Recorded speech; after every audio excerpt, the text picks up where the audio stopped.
During the Middle Ages, medieval craft guilds played a pivotal role in society. These benefited their members politically, financially, and even religiously. What were these guilds, and why after over 600 years are they still fascinating today?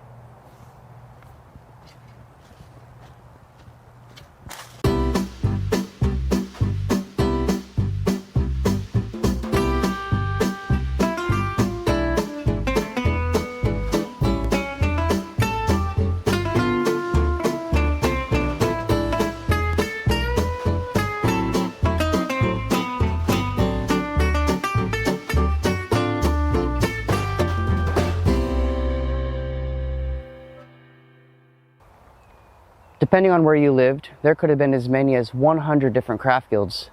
You had your cobblers, your basket weavers, your cordwainers, blacksmiths, candle makers, even your armorers. To become a member of one of these guilds, you either had to have a lot of money, or if you're fortunate enough, you were taken in as a young child. Usually masters would take an apprentice of about 12 years of age. Their parents probably paid lots of money to get their child into one of these programs too. And the apprenticeship would probably go on for about 5 to 7 years. It took a while because the master was making a promise to his parents basically that he would train this kid to be exceptionally well at his craft.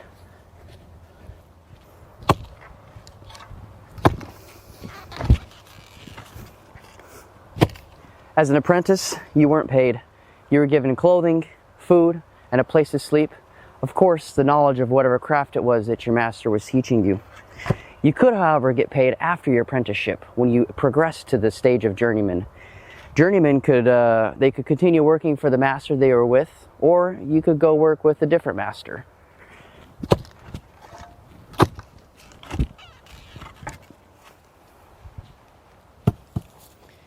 If you wanted to become a master, you would have had to produce a masterpiece, something that would demonstrate your skills throughout the years. You might have even had to play a little bit of politics, maybe donated a little bit to the community, or been active in the church. I wouldn't put it past even having to know certain people. It could have very well been a who you know game.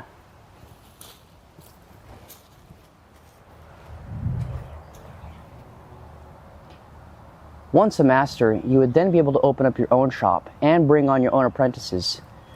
I think it's important to remember that it probably wasn't easy to become a member of a guild.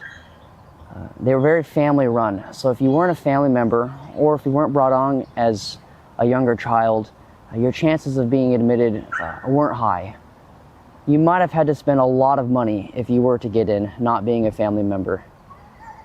That being said, even if you had the skills, it wouldn't really have mattered because the guilds regulated the product. So you could be really good at your craft, but if you weren't members of a guild, it's likely that your product wouldn't sell as well.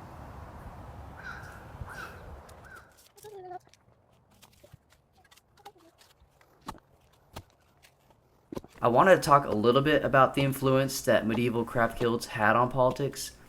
Guildmasters would have regularly held positions on town councils. Because the guilds and its members controlled the productions of goods, they did have some control over the economy. There wasn't an issue of supply and demand like we know it now. Guilds controlled this by regulating how many members were hired and how much product was put out. Now, I am only speculating, but if craft guilds controlled the quality of product put out, and if it had to meet certain standards, I wouldn't be surprised to learn if they used this to their advantage, if they controlled the flow of goods under the guise of quality assurance. Guilds would have also controlled prices as well, and since supply and demand, as we know, wasn't an issue, this would have given them strong economic influence. Since members of a guild acted as a collective voice, there would have been stronger influence on policy decisions. I think it's easy to look back and see the flaws in medieval craft guild and their political influence. However, this would have been the norm during the time, and I think that people just kind of worked around it. While it's true that guilds benefited society at the time, it really was the members that benefited the most.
Thank you for watching, and until next time, this is goodbye from Guildstead.